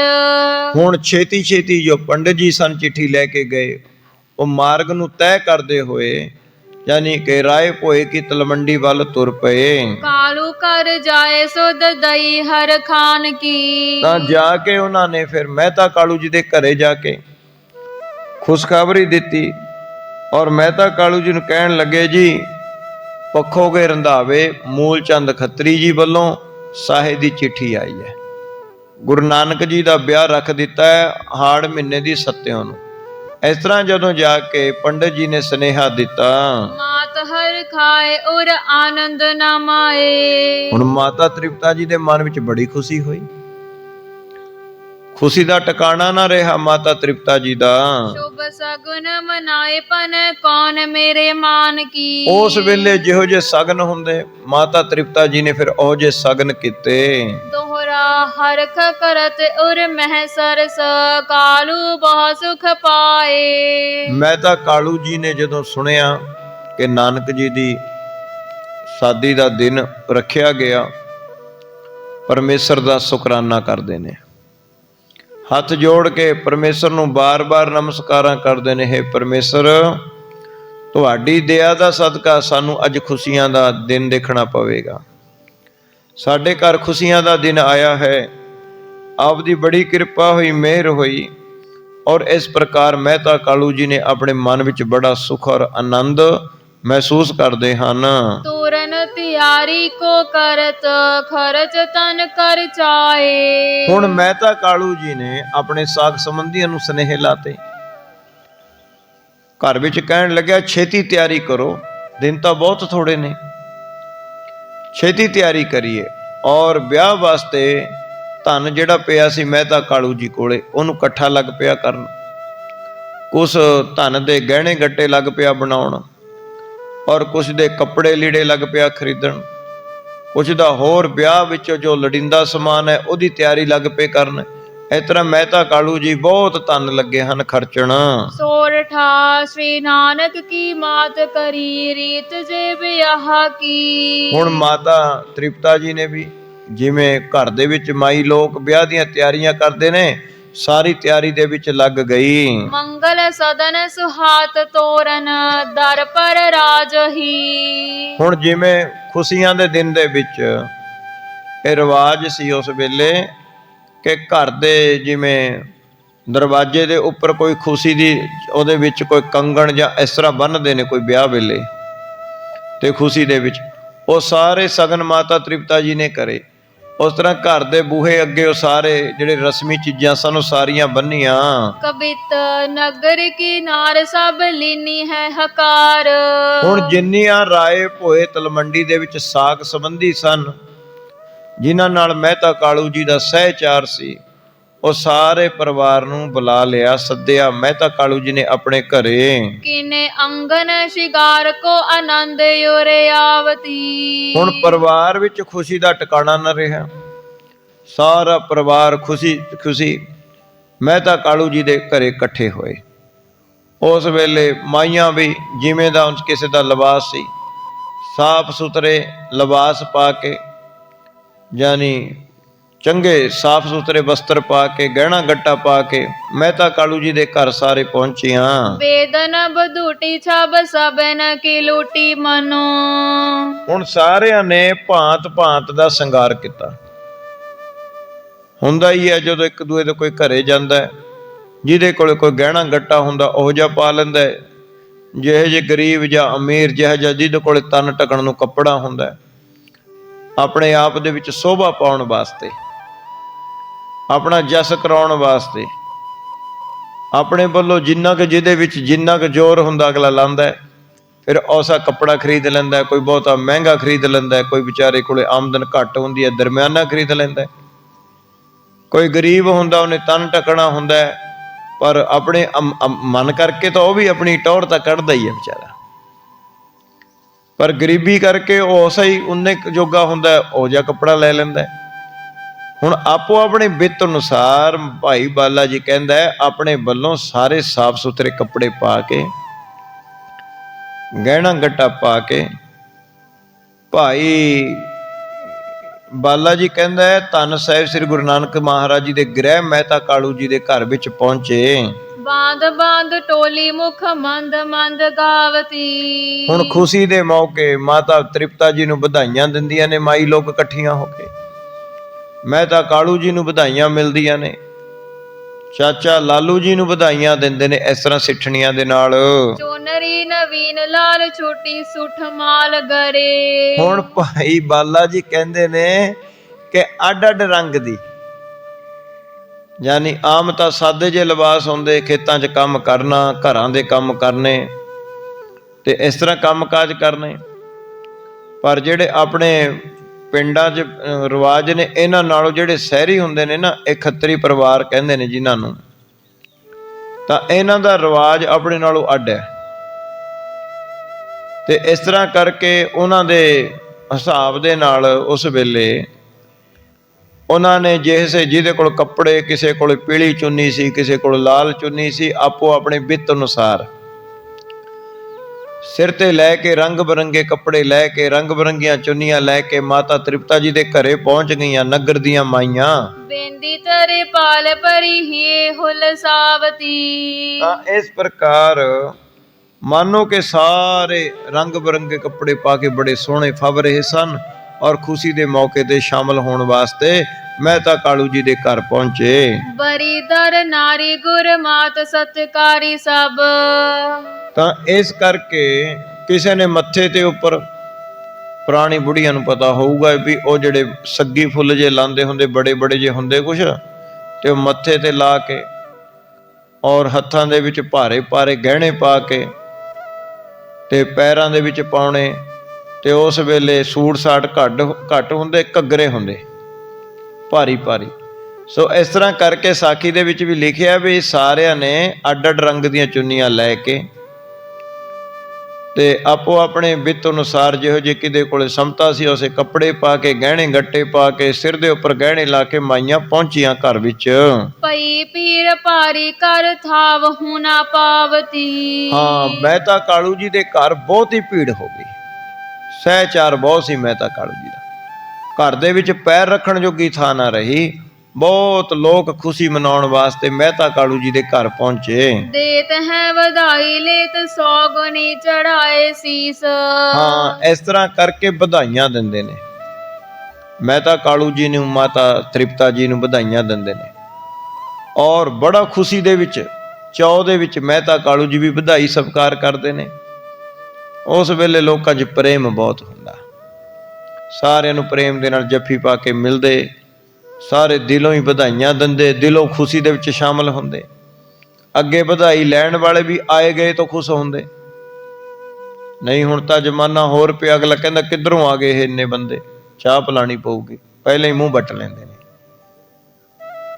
ਅਗਲਾ ਭਾਵੇਂ ਚਾਅ ਕਰਕੇ, ਕਈ ਬਜ਼ੁਰਗਾਂ ਨੂੰ ਹੁੰਦਾ ਵਿਚਾਰੇ ਨੂੰ, ਸਿਆਣਾ ਬੰਦਾ ਚਲਿਆ ਜਾਂਦਾ ਹੈ, ਸਿਆਣਾ ਬੰਦਾ ਕਈ ਵਾਰ ਕਿਸੇ ਦੇ ਵਿਆਹ ਕਰਨ ਵਿੱਚ ਚਲਿਆ ਜਾਵੇ ਨਾ, ਉਹਨੂੰ ਚਾਅ ਹੁੰਦਾ ਵੀ ਚਲੋ ਵਧਾਈ ਦੇ ਆਉਂਦੇ। ਉਹਨਾਂ ਦਾ ਸੁਭਾਅ ਸੀ, ਪੁਰਾਣੇ ਮਾਹੌਲ ਦੇਖੇ ਹੋਣੇ ਉਹਨਾਂ ਨੇ, ਹੋਰ ਕੋਈ ਖਾਣ ਪੀਣ ਨੂੰ ਨਹੀਂ ਕੁਛ ਹੁੰਦਾ, ਬਜ਼ੁਰਗਾਂ ਦਾ ਸੁਭਾਅ ਹੁੰਦਾ। ਪਰ ਉਹ ਲੋਕਾਂ ਦੇ ਜਿਹੜੇ ਤੰਗ ਦਿਲ ਨੇ ਉਹਨਾਂ ਦਾ ਕੀ ਕੀਤਾ ਜਾਵੇ, ਉਹ ਬਸ ਕਹਿੰਦੇ ਇਹਨਾਂ ਨੂੰ ਸੱਦਿਆ ਨਹੀਂ, ਇਹ ਆਪ ਹੀ ਤੁਰੇ ਆਉਂਦੇ ਨੇ, ਐਸਾ ਵੀ ਸੁਭਾਅ ਹੋ ਜਾਂਦਾ ਹੈ। ਪਰ ਨਹੀਂ, ਉਸ ਵੇਲੇ ਮਹਿਤਾ ਕਾਲੂ ਜੀ ਤੇ ਮਾਤਾ ਤ੍ਰਿਪਤਾ ਜੀ ਬੜੇ ਖੁਸ਼ ਹੋ ਰਹੇ ਨੇ। ਪੂਰੇ ਪਿੰਡ ਦੇ ਮਾਈ ਭਾਈ ਪਹੁੰਚੇ ਨੇ ਖੁਸ਼ੀ ਵਿੱਚ ਔਰ ਮਹਿਤਾ ਕਾਲੂ ਜੀ ਔਰ ਮਾਤਾ ਤ੍ਰਿਪਤਾ ਜੀ ਦਿਲੋਂ ਸਤਿਕਾਰ ਕਰ ਰਹੇ ਹਨ ਸਭ ਦਾ। ਹਾਂਜੀ, ਪੂਜ ਸੁਤ ਈਸ਼ ਕੋ ਅਭਿਗਨਾ ਮਨਾਵਈ। ਤਾਂ ਇਸ ਕਰਕੇ ਜਿਹੜੇ ਵੀ ਆਉਂਦੇ ਨੇ, ਹਾਂ ਦੁਆਰੇ ਪੜਿਓ। ਪੂਜ ਸੁਤ ਈਸ਼ ਕੋ ਅਭਿਗਨਾ ਮਨਾਵਈ। ਹਾਂ, ਜੋ ਕਿ ਪਰਮੇਸ਼ਰ ਦਾ ਧੰਨਵਾਦ ਕਰਦੀਆਂ ਨੇ। ਜਿਵੇਂ ਆਪਾਂ ਅਖੰਡ ਪਾਠ ਕਰਾਉਂਦੇ ਹਾਂ ਵਿਆਹ ਤੋਂ ਪਹਿਲਾਂ, ਇਸ ਤਰ੍ਹਾਂ ਫਿਰ ਮਹਿਤਾ ਕਾਲੂ ਜੀ ਦੇ ਘਰੇ ਉਹ ਪਰਮੇਸ਼ਰ ਦੇ ਪ੍ਰਤੀ, ਪਰਮੇਸ਼ਰ ਦਾ ਜਸ ਗਾਇਆ ਗਿਆ, ਪਰਮੇਸ਼ਰ ਦਾ ਗੁਣ ਗਾਇਆ ਗਿਆ। ਕੀਤਾ ਲੋੜੀਏ ਕੰਮ ਸੋ ਹਰ ਪੈ ਆਖੀਐ, ਕਾਰਜ ਦੇ ਸਵਾਰ ਸਤਿਗੁਰ ਸੱਚ ਸਾਖੀ ਹੈ। ਕੋਈ ਵੀ ਕੰਮ ਕਰਨ ਤੋਂ ਪਹਿਲਾਂ ਪਰਮੇਸ਼ਰ ਦੀ ਉਸਤਤ, ਪਰਮੇਸ਼ਰ ਅੱਗੇ ਬੇਨਤੀ ਔਰ ਪਰਮੇਸ਼ਰ ਦਾ ਜਸ ਕਰਦੇ ਹੁੰਦੇ। ਇਸ ਤਰ੍ਹਾਂ ਸਾਰਿਆਂ ਨੇ ਰਲ ਕੇ ਪਰਮੇਸ਼ਰ ਦੀ ਉਪਮਾ ਕੀਤੀ, ਪਰਮੇਸ਼ਰ ਦਾ ਜਸ ਕੀਤਾ ਔਰ ਖੁਸ਼ੀ ਵਾਸਤੇ ਵਿਆਹ ਦੀ ਹੁਣ ਤਰੀਕ ਦੀ ਆਰੰਭਤਾ ਹੋ ਗਈ ਹੈ, ਤਰੀਕ ਰੱਖੀ ਗਈ ਹੈ, ਹੁਣ ਵਿਆਹ ਦੀ ਤਿਆਰੀ ਆਰੰਭਣੀ ਹੈ। ਤਾਂ ਮਹਿਤਾ ਕਾਲੂ ਜੀ ਦੇ ਘਰੇ ਫਿਰ ਪਰਮੇਸ਼ਰ ਦੀ ਉਸਤਤ ਹੋਈ, ਹਰੀ ਦਾ ਜਸ ਹੋਇਆ, ਸਾਰਿਆਂ ਨੇ ਰਲ ਮਿਲ ਕੇ ਪਰਮੇਸ਼ਰ ਦਾ ਜਸ ਕੀਤਾ। ਹਾਂਜੀ, ਸੁਨਪੁਰ ਸਾਰੇ ਆਏ ਜਾਚਕ ਦੁਆਰੇ ਮਿਲ। ਹੁਣ ਜਦੋਂ ਇਸ ਤਰ੍ਹਾਂ ਹੋਇਆ, ਪਰਮੇਸ਼ਰ ਦੀ ਪ੍ਰਤੀ ਭਜਨ ਬੰਦਗੀ ਦੇ ਜਸ ਨੂੰ ਗਾਇਨ ਕੀਤਾ ਗਿਆ, ਸਾਧੂ ਸੰਤ ਮਹਾਤਮਾ ਨੇ ਆ ਕੇ ਜਸ ਕੀਤਾ ਔਰ ਲੰਗਰ ਪ੍ਰਸ਼ਾਦਾ ਤਿਆਰ ਕੀਤਾ ਗਿਆ। ਆਂਢੀ ਗੁਆਂਢੀ ਸਾਰੇ ਨੇ ਬੈਠ ਕੇ ਬੜੀ ਖੁਸ਼ੀ ਮਨਾਈ, ਪਰਮੇਸ਼ਰ ਦੇ ਜਸ ਨੂੰ ਸੁਣਿਆ। ਹੁਣ ਰਾਏ ਭੋਜ ਦੀ ਤਲਮੰਡੀ ਦੇ ਵਿੱਚ ਜਿੰਨੇ ਗਰੀਬ ਗਰੂਬੇ, ਲੰਗਰ ਪ੍ਰਸ਼ਾਦਾ ਛਕਣ ਵਾਲੇ ਜਾਂ ਵਿਚਾਰੇ ਦੁੱਬ ਦੇਣ ਵਾਲੇ, ਦਾਨ ਲੈਣ ਵਾਲੇ, ਉਹ ਵੀ ਸਾਰੇ ਪਹੁੰਚ ਗਏ। ਮੰਗਤ ਜੋ ਦੇਤ ਸੋ ਛੂਚ ਨਾ ਹਟਾਵਈ। ਹੁਣ ਮਾਤਾ ਤ੍ਰਿਪਤਾ ਦਾ ਵੀ ਵਿਸਾਲ ਹਿਰਦਾ ਹੈ, ਜੋ ਕੋਈ ਵੀ ਮੰਗਦਾ ਵਧਾਈ ਦਿੰਦਾ ਹੈ, ਮਾਤਾ ਤ੍ਰਿਪਤਾ ਜੀ ਬੜੀ ਖੁਸ਼ੀ ਖੁਸ਼ੀ ਉਸ ਨੂੰ ਪੁੰਨ ਦਾਨ ਕਰਦੇ ਨੇ, ਕਿਸੇ ਨੂੰ ਖਾਲੀ ਨਹੀਂ ਜਾਣ ਦੇ ਰਹੇ। ਕਿਨੋ ਪਕਵਾਨ ਬਾਂਟ ਦੀਨੋ ਸਨਮਾਨ ਸਨ। ਹਾਂ, ਬੜੇ ਅਦਬ ਸਤਕਾਰ ਦੇ ਨਾਲ, ਸਨਮਾਨ ਦੇ ਨਾਲ ਬਿਠਾ ਕੇ, ਇਸ ਤਰ੍ਹਾਂ ਨਹੀਂ ਵੀ ਬਾਹਰੋਂ ਹੀ ਮੋੜਤਾ ਨਾ। ਮਾਤਾ ਤ੍ਰਿਪਤਾ ਜੀ ਬੜੀ ਪ੍ਰੇਮ ਦੀ ਮੂਰਤ ਸਨ। ਭਾਵੇਂ ਕੋਈ ਗਰੀਬ ਸੀ, ਭਾਵੇਂ ਕੋਈ ਮੰਗਤਾ ਸੀ, ਮਾਤਾ ਤ੍ਰਿਪਤਾ ਜੀ ਨੇ ਬੜੇ ਅਦਬ ਸਤਕਾਰ ਦੇ ਨਾਲ ਆਪਣੇ ਘਰ ਦੇ ਵਿੱਚ ਬਿਠਾ ਕੇ ਉਸ ਨੂੰ, ਉਹਦਾ ਆਦਰ ਮਾਣ ਕੀਤਾ। ਉਹਨੂੰ ਪਕਵਾਨ ਜਿਹੜਾ ਪੱਕਿਆ ਸੀ ਉਹ ਖਵਾਇਆ, ਮਿੱਠਾ ਮੂੰਹ ਕਰਾਇਆ, ਜਲ ਪਾਣੀ ਉਸ ਨੂੰ ਛਕਾਇਆ। ਔਰ ਜੈਸੀ ਫਿਰ ਜੀ ਦੀ ਭੁੱਖ ਸੀ, ਕੋਈ ਕੱਪੜਾ ਮੰਗਦੇ, ਕੋਈ ਪੈਸੇ ਮੰਗਦੇ, ਕਈ ਕਹਿੰਦੇ ਨੇ ਵੀ ਸਾਨੂੰ ਮਿੱਠਾ ਹੀ ਪਾ ਦਿਓ, ਕਈ ਆਟਾ ਪਾ ਦਿਓ। ਇਸ ਤਰ੍ਹਾਂ ਦਾ ਉਹਨਾਂ ਨੇ ਮੰਗਤਿਆਂ ਦੀ ਆਪਣੀ ਆਪਣੀ ਅੱਡ ਅੱਡ ਸੁਭਾਅ ਦੇ ਮੁਤਾਬਕ ਮੰਗ ਹੁੰਦੀ ਹੈ, ਜੈਸੀ ਜੀ ਨੂੰ ਲੋੜ ਹੋਵੇ। ਹੁਣ ਜੈਸੀ ਵੀ ਜੀ ਨੇ ਵਸਤੂ ਮੰਗੀ, ਮਾਤਾ ਤ੍ਰਿਪਤਾ ਜੀ ਨੇ ਔਸੀ ਉਹਨੂੰ ਵਸਤੂ ਦੇ ਕੇ ਖੁਸ਼ ਕੀਤਾ ਔਰ ਗਰੀਬਾਂ ਦਾ ਸਤਿਕਾਰ ਕੀਤਾ। ਗਰੀਬਾਂ ਦੀ ਵੀ ਸੀਸ ਲਈ, ਗਰੀਬ ਦੀ ਸੀਸ ਲਈ। ਨਹੀਂ ਤਾਂ ਕਈ ਵਿਆਹ ਦੇ ਵਿੱਚ ਹੰਕਾਰ ਦੇ ਵਿੱਚ ਨਾ ਬਹੁਤ ਦਿਲ ਢਹਿ ਢੇਰੀ ਕਰੀ ਜਾਂਦੇ, ਇਹਨਾਂ ਨੂੰ ਪਤਾ ਹੀ ਨਹੀਂ ਲੱਗਦਾ, ਪਤਾ ਨਹੀਂ ਲੱਗਦਾ ਉਹਨਾਂ ਨੂੰ ਖੁਸ਼ੀ ਵੀ ਧਰਤੀ ਤੇ ਵੀ ਰਹਿਣਾ ਨਾ, ਉਹ ਉਹਨਾਂ ਦੇ ਹੰਕਾਰ ਆ ਜਾਂਦਾ ਅੰਦਰ। ਇਸ ਤਰ੍ਹਾਂ ਨਹੀਂ ਹੋਣਾ ਚਾਹੀਦਾ। ਜੇ ਕੋਈ ਗਰੀਬ, ਜੇ ਕੋਈ ਮੰਗਤਾ, ਜੇ ਕੋਈ ਆ ਜਾਂਦਾ ਹੈ ਤਾਂ ਉਹਦਾ ਅਦਬ ਸਤਿਕਾਰ ਕਰਨਾ ਵੀ, ਇਹਦੇ ਵਿੱਚ ਵੀ ਰੱਬ ਹੈ, ਰੱਬ ਦੀ ਜੋਤ ਹੈ। ਕੀ ਹੋਇਆ, ਕਿਸੇ ਕੋਲ ਛਿੱਲੜ 4 ਵੱਧ ਹੋ ਗਏ, ਕਿਸੇ ਕੋਲ 4 ਘੱਟ ਹੋ ਗਏ, ਹੈ ਤਾਂ ਸਰੀਰ ਤਾਂ ਉਨਾ ਹੀ ਪੂਰਾ ਹੈ, ਪਰ ਲਬਧ ਅਨੁਸਾਰ ਕਿਸੇ ਕੋਲ ਘੱਟ ਹੁੰਦਾ, ਕਿਸੇ ਕੋਲ ਵੱਧ ਹੁੰਦਾ ਹੈ। ਜੇ ਪਰਮੇਸ਼ਰ ਨੇ ਕਿਰਪਾ ਕਰਕੇ 4 ਛਿੱਲੜ ਦੇ ਦੇ, ਫਿਰ ਇਹਦੇ ਹੰਕਾਰ ਦੇ ਵਿੱਚ ਨਹੀਂ ਫੁੱਲਣਾ ਚਾਹੀਦਾ, ਨਿਰਾਦਰ ਨਹੀਂ ਕਰਨਾ ਚਾਹੀਦਾ ਕਿਸੇ ਗਰੀਬ ਦਾ, ਗਰੀਬ ਦਾ ਨਿਰਾਦਰ ਨਹੀਂ ਕਰਨਾ ਚਾਹੀਦਾ। ਸਮਾਂ ਤੇ ਸੀਸ ਲੈਣੀ ਚਾਹੀਦੀ ਹੈ। ਮਾਤਾ ਤ੍ਰਿਪਤਾ ਜੀ ਸਿਆਣੇ ਸਨ। ਸੋ ਇਸ ਤਰ੍ਹਾਂ ਕਰਕੇ ਜਿੰਨੇ ਵੀ ਗਰੀਬ ਗਰੂਬੇ ਆਏ, ਬੜੇ ਅਦਬ ਸਤਿਕਾਰ ਦੇ ਨਾਲ ਬਿਠਾ ਕੇ ਭੋਜਨ ਪ੍ਰਸ਼ਾਦਾ ਛਕਾਇਆ ਗਿਆ ਔਰ ਜੈਸੀ ਜੀ ਦੀ ਮੰਗ ਸੀ, ਉਹਨੂੰ ਅਦਬ ਸਤਿਕਾਰ ਦੇ ਨਾਲ ਉਸੇ ਵਸਤੂ ਦੇ ਕੇ ਤੋਰਿਆ ਗਿਆ। ਹਾਂਜੀ, ਅਧਿਕ ਉਮੰਗ ਸੰਗ ਅੰਗ ਮੈਂ ਨਾ ਮਾਵਈ। ਤਾਂ ਇਸ ਤਰ੍ਹਾਂ ਕਰਕੇ ਮਾਤਾ ਤ੍ਰਿਪਤਾ ਜੀ ਬੜੇ ਖੁਸ਼ ਹਨ। ਉਹਨਾਂ ਦੀ ਖੁਸ਼ੀ ਮਾਨੋ ਉਹਨਾਂ ਦੇ ਸਰੀਰ ਅੰਦਰ ਨਹੀਂ ਸਮਾ ਰਹੀ, ਬੜੇ ਖੁਸ਼ ਹਨ। ਧੁੰਦ ਵੀ ਆਪੇਰੀ ਪੌਰ ਧਰੀ ਬਿਦ ਖਰੀ ਬਾਜੈ। ਦੇਖੋ ਉਸ ਵੇਲੇ ਜਿਵੇਂ ਹੁਣ ਵਿਆਹ ਦੇ ਮੌਕੇ ਆ ਜਾਂਦੇ ਨੇ ਵਿਚਾਰੇ, ਉਹਨਾਂ ਨੂੰ ਖਨੀ ਕੌਣ ਦੱਸ ਦਿੰਦਾ। ਉਹ ਮੋਟਰਸਾਈਕਲ ਤੇ ਲੈ ਕੇ, ਢੋਲਕੀਆਂ ਲੈ ਕੇ, ਪਹਿਲਾਂ ਇੱਕ ਪਾਰਟੀ ਪਹੁੰਚੂ, ਫਿਰ ਦੂਜੀ ਪਹੁੰਚੂ, ਉਹ ਵੀ ਪਹੁੰਚ ਗਏ, ਉਹ ਵੀ ਪਹੁੰਚ ਗਏ। ਉਹਨਾਂ ਨੇ ਵੀ ਆਪਣੇ ਸੁਭਾਅ ਮੁਤਾਬਕ, ਜਿਨ੍ਹਾਂ ਕੋਲੇ ਬਾਜੇ, ਨਗਾਰੇ, ਢੋਲਕੀ ਜਾਂ ਬੀਨ ਜਿਹਦੇ ਕੋਲੇ ਸੀ, ਉਹ ਵਿਚਾਰੇ ਉਹ ਵੀ ਵਧਾਈ ਲੈਣ ਵਾਸਤੇ ਆ ਗਏ। ਗਰੀਬ ਉਹ ਸਾਰੇ ਆਏ, ਉਹਨਾਂ ਦਾ ਵੀ ਮਾਤਾ ਤ੍ਰਿਪਤਾ ਜੀ ਨੇ ਸਤਿਕਾਰ ਕੀਤਾ। ਉਹਨਾਂ ਨੂੰ ਵੀ ਬਿਠਾ ਕੇ ਪ੍ਰਸ਼ਾਦ ਪਾਣੀ ਛਕਾਇਆ, ਕੱਪੜੇ ਵਾਲੇ ਨੂੰ ਕੱਪੜਾ ਦਿੱਤਾ, ਪੈਸੇ ਵਾਲੇ ਨੂੰ ਪੈਸੇ ਦਿੱਤੇ ਔਰ ਮਾਣ ਔਰ ਸਤਿਕਾਰ ਦੇ ਨਾਲ ਉਹਨੂੰ ਖੁਸ਼ ਕਰਕੇ ਤੋਰਿਆ, ਮਾਣ ਔਰ ਸਤਿਕਾਰ ਦੇ ਨਾਲ। ਔਰ ਕੀ ਹੁੰਦਾ, ਬੰਦੇ ਲੱਖਾਂ ਰੁਪਏ ਸ਼ਰਾਬ ਔਰ ਮੀਟ ਔਰ ਇਸ ਤਰ੍ਹਾਂ ਲਾ ਦਿੰਦੇ ਨੇ ਡੀਜੇ ਡੂਜਿਆਂ ਤੇ, ਕਿਸੇ ਗਰੀਬ ਦੇ ਹੱਥ ਦੇ 10 ਰੁਪਏ ਨਹੀਂ ਰੱਖ ਕੇ ਰਾਜੀ। ਜੀਵਨ ਜਿੱਥੇ ਬਰਬਾਦ ਹੁੰਦਾ ਉੱਥੇ ਤਾਂ ਬਹੁਤ ਧਨ ਪਦਾਰਥ ਲੁਟਾ ਦਿੰਦਾ ਹੈ, ਪਰ ਜਿੱਥੋਂ ਕਿਸੇ ਗਰੀਬ ਨੂੰ ਜੇ ਧਨ ਕੋਈ ਪੈਸਾ ਹੱਥ ਤੇ ਰੱਖ ਦੇਗਾ, ਅੰਦਰੋਂ ਸੀਸ ਨਿਕਲੂਗੀ, ਸੀਸ ਦਊਗਾ, ਸੀਸ ਨਹੀਂ ਲਈ ਜਾਂਦੀ। ਸਮਾਂ ਤੇ ਦੁਰਸੀਸ ਲੈਂਦੇ ਨੇ, ਉਹ ਵਿਆਹਾਂ ਦੇ ਵਿੱਚ ਬਾਲ ਪੱਟ ਪਟਈਆ ਹੋ ਜਾਂਦੇ ਨੇ ਪੀ ਕੇ, ਮੈਂ ਫਿਰ ਉਹ ਦੁਰਸੀਸ ਨਿਕਲਦੀ, ਅਗਲਾ ਗਾਲਾਂ ਹੀ ਦਿੰਦਾ ਹੈ। ਸੋ ਇੱਧਰ ਤਾਂ ਜ਼ਿਆਦਾ ਧਿਆਨ ਦਿੰਦੇ ਨੇ, ਕਲਯੁਗ ਹੈ ਨਾ। ਸੋ ਇਸ ਪ੍ਰਕਾਰ ਮਾਤਾ ਤ੍ਰਿਪਤਾ ਜੀ ਹੁਣ ਇੱਕ ਵਿਆਹ ਦੀ ਨੀਂਹ ਰੱਖੀ ਜਾ ਰਹੀ ਹੈ। ਧੰਨ ਸਾਹਿਬ ਸ੍ਰੀ ਗੁਰੂ ਨਾਨਕ ਦੇਵ ਜੀ ਮਹਾਰਾਜ ਜੀ ਨੇ ਇੱਕ ਐਸੀ ਖੇਡ, ਐਸਾ ਕੌਤਕ ਰਚਾਇਆ, ਇੱਕ ਨਵੀਂ ਗੱਲ ਚੱਲੀ ਹੈ ਜਗਤ ਦੇ ਵਿੱਚ ਕਿ ਜਿਹੜੇ ਲੋਕ ਕਹਿੰਦੇ ਸਨ ਕਿ ਘਰ ਵਿੱਚ ਰਹਿ ਕੇ ਪਰਮੇਸ਼ਰ ਨੂੰ ਨਹੀਂ ਮਿਲਿਆ ਜਾ ਸਕਦਾ, ਉਹਦੇ ਵਾਸਤੇ ਕੰਨ ਪੜਵਾਉਣੇ ਪੈਣਗੇ, ਪਿੰਡੇ ਨੂੰ ਰਾਖ ਲਾਉਣੀ ਪਊਗੀ, ਬਰਫ਼ ਦੇ ਵਿੱਚ ਬੈਠਣਾ ਪਊਗਾ, ਧੁਨੀਆਂ ਤਪਣੀਆਂ ਪੈਣਗੀਆਂ, ਜਲ ਧਾਰੇ ਕਰਨੇ ਪੈਣਗੇ। ਪਰ ਨਹੀਂ, ਧੰਨ ਸਾਹਿਬ ਸ੍ਰੀ ਗੁਰੂ ਨਾਨਕ ਦੇਵ ਜੀ ਮਹਾਰਾਜ ਜੀ ਨੇ ਜੀਵਨ ਦੇ ਵਿੱਚ ਉਹ ਕੌਤਕ ਕੀਤੇ। ਮੋਦੀਖਾਨੇ ਦੇ ਉੱਪਰ ਜੇ ਨੌਕਰੀ ਕੀਤੀ ਤਾਂ ਫਿਰ ਨੌਕਰੀ ਕਰਕੇ ਮਹਾਰਾਜ ਨੇ ਕੈਸਾ ਵਿਹਾਰ ਕਰ ਰਹੇ ਨੇ, ਬੇਈਮਾਨਾ ਨਹੀਂ ਕਰ ਰਹੇ, ਘੱਟ ਨਹੀਂ ਤੋਲਦੇ, ਝੂਠ ਨਹੀਂ ਬੋਲਦੇ, ਸੱਚੋ ਸੱਚ ਸੱਚੋ ਸੱਚ। ਵੀ ਇਹ ਗੁਰਸਿੱਖੋ, ਇਹ ਗੁਰੂ ਨਾਨਕ ਨਾਮ ਲੇਵਾ ਗੁਰਸਿੱਖੋ ਜੋ ਮੇਰੇ ਪੰਥ ਵਿੱਚ ਸ਼ਾਮਲ ਹੋਣਗੇ, ਉਹ ਸਾਡੇ ਜੀਵਨ ਤੋਂ ਸੇਧ ਲਿਆ ਕਰਨਗੇ, ਕਿਸੇ ਵੀ ਕੰਮ ਵਿੱਚ ਹੋਣ ਸੇਧ ਲੈਣਗੇ। ਹੁਣ ਮਾਤਾ ਤ੍ਰਿਪਤਾ ਜੀ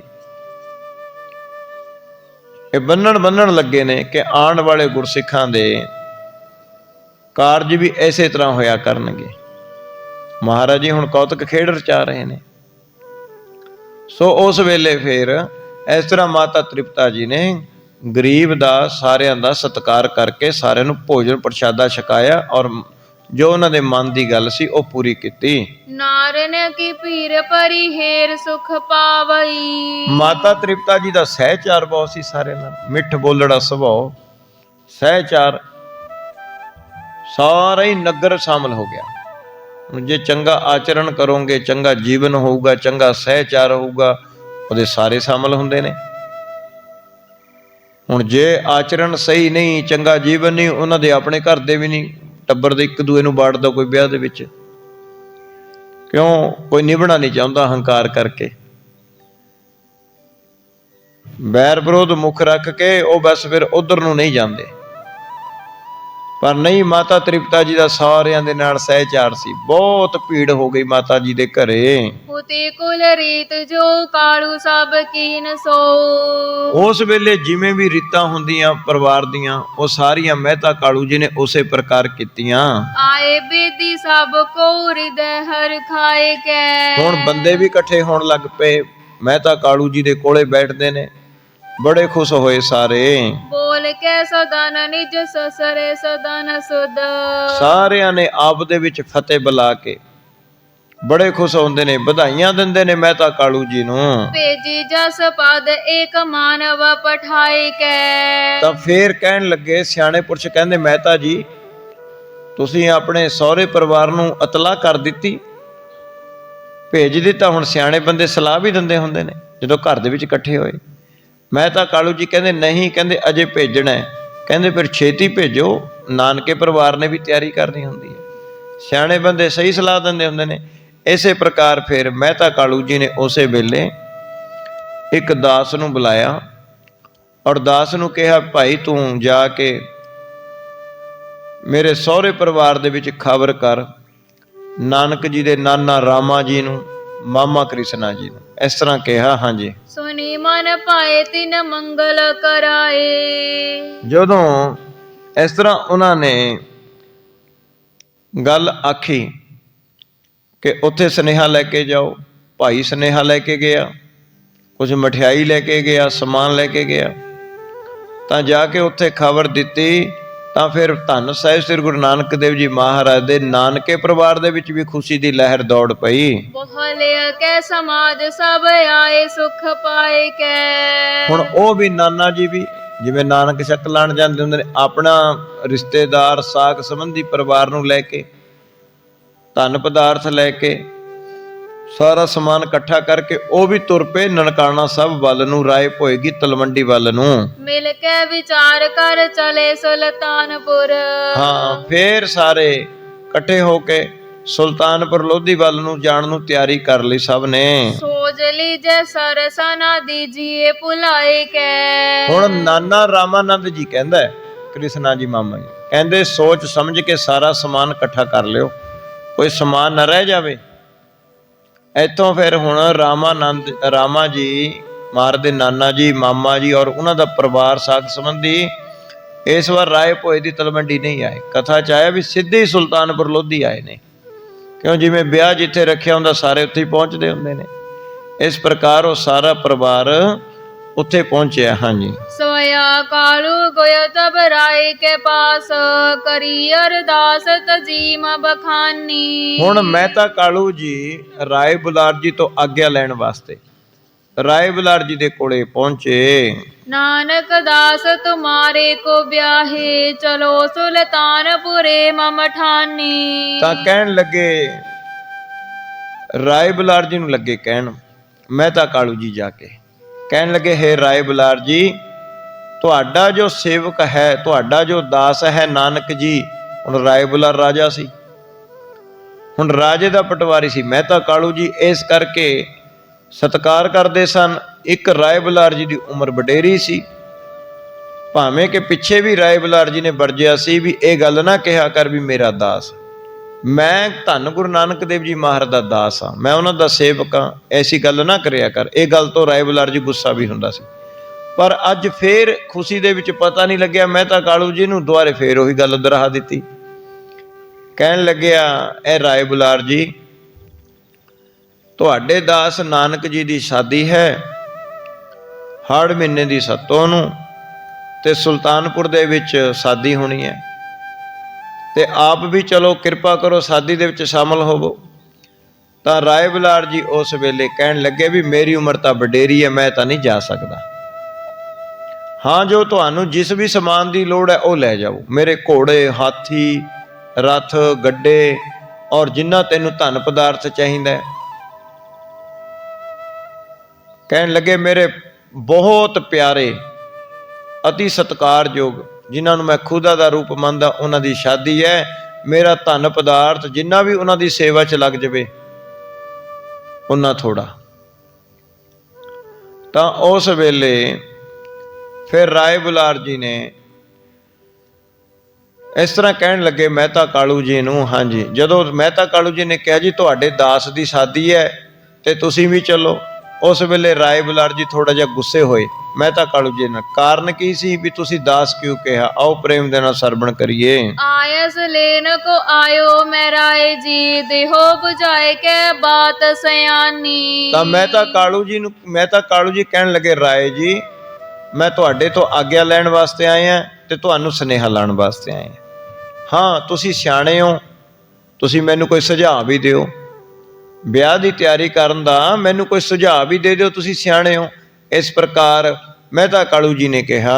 रोसम राय पयो सुन के मत कालू रही तुझ नीत अजानी। ਮਹਿਤਾ ਕਾਲੂ ਜੀ ਦੇ ਇਸ ਤਰ੍ਹਾਂ ਸੁਣਨ ਤੋਂ ਬਾਅਦ, ਬਚਨਾਂ ਤੋਂ ਬਾਅਦ ਰਾਏ ਬੁਲਾਰ ਜੀ ਗੁੱਸੇ ਵਿੱਚ ਬੋਲਿਆ, ਕਹਿਣ ਲੱਗਿਆ, ਹੈ ਮਹਿਤਾ ਕਾਲੂ ਜੀ, ਤੂੰ ਹਰ ਵੱਲ ਅਜਾਣਪਣੇ ਦੀ ਗੱਲ ਕਰਦਾ ਹੈ, ਗੱਲ ਠੀਕ ਨਹੀਂ ਤੁਸੀਂ ਕਰਦੇ।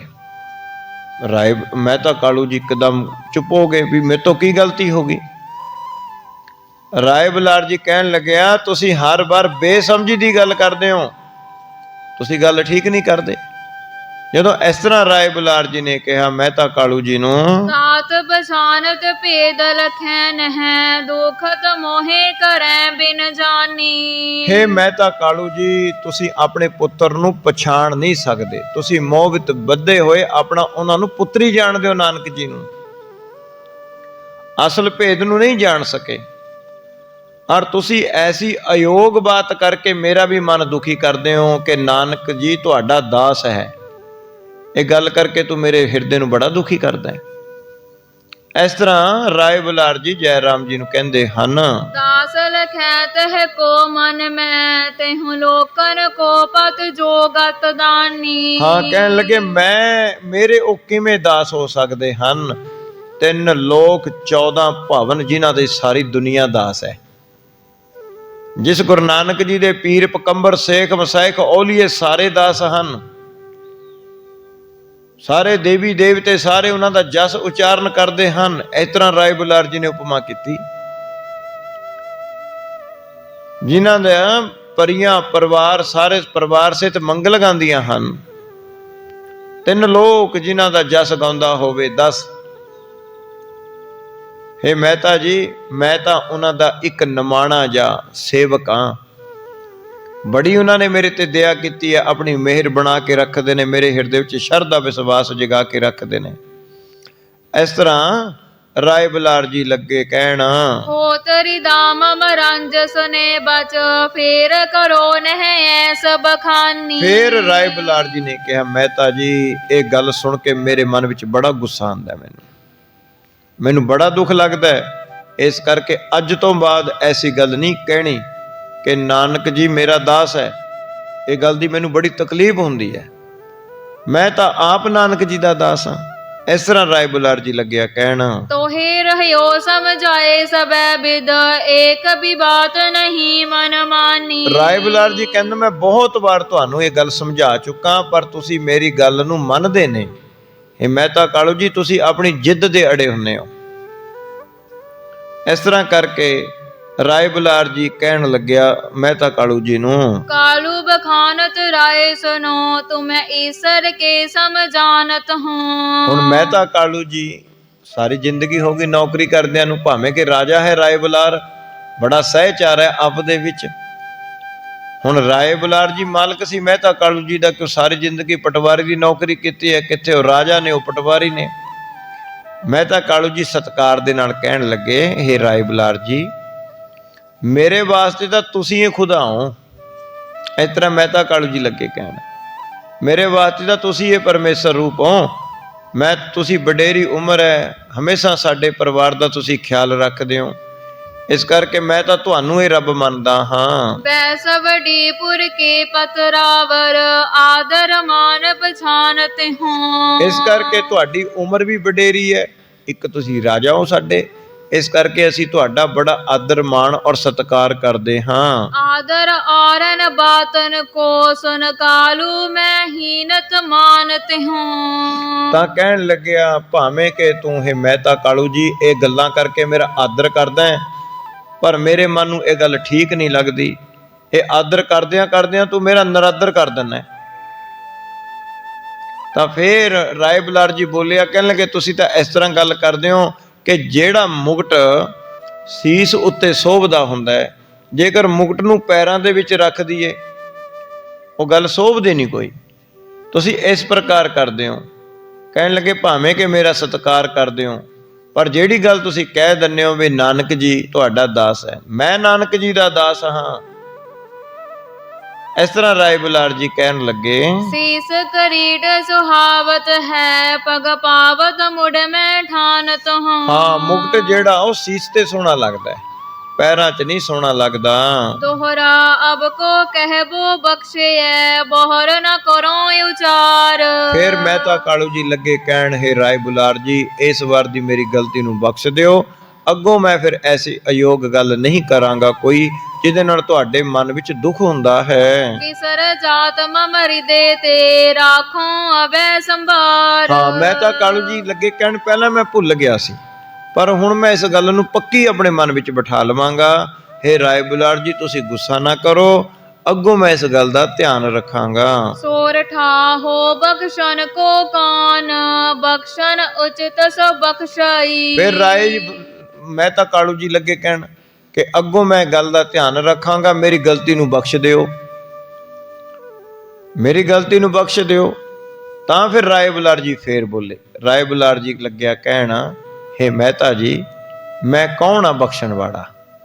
ਬਖਸ਼ਣ ਵਾਲਾ ਤਾਂ ਇੱਕ ਪਰਮੇਸ਼ਰ ਹੈ, ਜਾਂ ਫਿਰ ਬਖਸ਼ਣ ਵਾਲੇ ਤੁਹਾਡੇ ਪੁੱਤਰ ਧੰਨ ਸਾਹਿਬ ਸ੍ਰੀ ਗੁਰੂ ਨਾਨਕ ਦੇਵ ਜੀ ਮਹਾਰਾਜ ਹਨ, ਜੋ ਸਾਰੀ ਦੁਨੀਆ ਦੇ ਉੱਪਰ ਆਪਣੀ ਬਖਸ਼ਿਸ਼ ਕਰ ਰਹੇ ਹਨ। ਦੇਖਣਾ ਕਹਿੰਦੇ ਸੁਲਤਾਨਪੁਰ ਲੋਧੀ ਦੇ ਵਿੱਚ ਕਿਵੇਂ ਗਰੀਬ ਖੁਸ਼ ਹਨ, ਕਿਵੇਂ ਲੋੜਵੰਦ ਦੁਖੀਏ ਦਰਦੀ ਗਰੀਬ ਲੋਕ ਖੁਸ਼ ਹੋ ਗਏ, ਉਹਨਾਂ ਦੇ ਚਿਹਰੇ ਤੇ ਖੁਸ਼ਹਾਲੀ ਆ ਗਈ ਹੈ। ਭਾਵੇਂ ਕਿ ਮੈਂ ਰਾਜਾ ਹਾਂ, ਭਾਵੇਂ ਕਿ ਨਵਾਬ ਦੌਲਤ ਖਾਨ ਰਾਜਾ ਹੈ, ਪਰ ਗਰੀਬ ਬੰਦੇ ਦੀ ਹਮਾਇਤ ਨਹੀਂ ਲੈ ਸਕਦੇ, ਦਿਲੀ ਖੁਸ਼ੀ ਨਹੀਂ ਲੈ ਸਕਦੇ ਅਸੀਂ ਲੋਕ। ਪਰ ਧੰਨ ਗੁਰੂ ਨਾਨਕ ਜੀ ਹਨ ਜਿਨ੍ਹਾਂ ਨੇ ਗਰੀਬਾਂ ਦਾ ਦਿਲ ਜਿੱਤ ਲਿਆ ਹੈ, ਉਹਨਾਂ ਦੀ ਸੀਸ ਲਈ ਹੈ, ਉਹਨਾਂ ਦੀ ਖੁਸ਼ੀ ਲਈ ਹੈ, ਉਹ ਖੁਸ਼ ਹਨ। ਉਹ ਡਰਦੇ ਮਾਰੇ ਨਹੀਂ ਕਹਿ ਰਹੇ। ਆਪਾਂ ਨੂੰ ਤਾਂ ਕਹਿਣ ਲੱਗੇ ਦੁਨੀਆ ਸਾਨੂੰ ਤਾਂ ਡਰਦੀ ਮਾਰੀ ਕਹਿੰਦੀ ਹੈ, ਰਾਏ ਸਲਾਮਾ ਕਰਦੀ ਹੈ ਵੀ ਰਾਜਾ ਹੈ, ਗੁੱਸਾ ਕਰੇਗਾ, ਸਜ਼ਾ ਦੇਵੇਗਾ, ਪਰ ਨਹੀਂ, ਉਹਨਾਂ ਨੂੰ ਅੰਦਰੋਂ ਪ੍ਰੇਮ ਵਿੱਚ ਭਿੱਜ ਕੇ ਦੁਨੀਆ ਸਲਾਮਾ ਕਰਦੀ ਹੈ। ਇਸ ਕਰਕੇ हे ਮਹਿਤਾ ਜੀ, ਰਾਏ ਬੁਲਾਰ ਜੀ ਕਹਿਣ ਲੱਗੇ ਕਿ ਸਾਰੀ ਦੁਨੀਆ ਨੂੰ ਬਖਸ਼ਣ ਵਾਲੇ ਧੰਨ ਸਾਹਿਬ ਸ੍ਰੀ ਗੁਰੂ ਨਾਨਕ ਦੇਵ ਜੀ ਮਹਾਰਾਜ ਹਨ, ਜਿਨ੍ਹਾਂ ਨੂੰ ਮੈਂ ਖੁਦਾ ਰੂਪ ਜਾਣਦਾ ਹਾਂ। ਸਤ ਨਾਨਕ ਤੁਝ ਪਾਉਨ, ਬਿਨ ਬਖਸ਼ਨ ਬਖਸ਼ੇ ਸਦਾ। ਹਾਂ, ਤੁਹਾਡੇ ਪੁੱਤਰ ਗੁਰੂ ਨਾਨਕ ਜੀ ਤੋਂ ਬਿਨਾਂ ਕੌਣ ਹੈ ਬਖਸ਼ਣ ਵਾਲਾ? ਉਹ ਸਦਾ ਹੀ ਸਾਰਿਆਂ ਦੇ ਉੱਪਰ ਬਖਸ਼ਿਸ਼ਾਂ ਕਰਦੇ ਰਹਿੰਦੇ ਹਨ। ਸਵਇਆ ਜਾਹੋ ਅਬੈ ਹਮਰੀ ਦਿਸ ਤੇ, ਕ੍ਰਿਤ ਬੰਦਗੀ ਨਾਨਕ ਚੰਦ ਅਗਾਰੀ। ਹੁਣ ਕਹਿਣ ਲੱਗੇ ਜਾਓ ਜਾਓ ਮਹਿਤਾ ਕਾਲੂ ਜੀ, ਤਿਆਰੀ ਕਰੋ ਔਰ ਜਾ ਕੇ ਮੇਰੇ ਵੱਲੋਂ ਧੰਨ ਸਾਹਿਬ ਸ੍ਰੀ ਗੁਰੂ ਨਾਨਕ ਦੇਵ ਜੀ ਮਹਾਰਾਜ ਦੇ ਚਰਨਾਂ ਤੇ ਬਾਰ-ਬਾਰ ਕੁਟਾਨ-ਬਾਰ ਨਮਸਕਾਰ ਕਰਨੀ, ਸਤਕਾਰ ਸਹਿਤ। ਹਾਂਜੀ, ਇਸ ਤਰ੍ਹਾਂ ਕਿਹਾ ਮੈਂ ਰਾਏ ਬੁਲਾਰ ਜੀ ਨੇ ਮਹਿਤਾ ਕਾਲੂ ਜੀ ਨੂੰ। ਹਾਸਲ ਹੋਏ ਮੁਰਾਦ ਤੁਮਾਰ, ਖੁਦਾਏ ਕਰੈ ਸਭ ਕਾਰ ਸਵਾਰੀ। ਕਹਿਣ ਲੱਗੇ ਖੁਸ਼ੀ ਖੁਸ਼ੀ ਜਾਓ, ਪਰਮੇਸ਼ਰ ਬਖਸ਼ਿਸ਼ ਕਰੇ। ਤੁਹਾਡੀ ਜਿਹੜੇ ਮਨ ਹੈ, ਜਿਸ ਕੰਮ ਵਾਸਤੇ ਕਾਰਜ ਵਿੱਚ ਲੱਗਿਆ, ਤੁਹਾਡੀ ਮੁਰਾਦਾਂ ਪੂਰੀਆਂ ਕਰੇ, ਤੁਹਾਡੇ ਘਰ ਖੁਸ਼ੀਆਂ ਹੀ ਖੁਸ਼ੀਆਂ ਬਣੀਆਂ ਰਹਿਣ।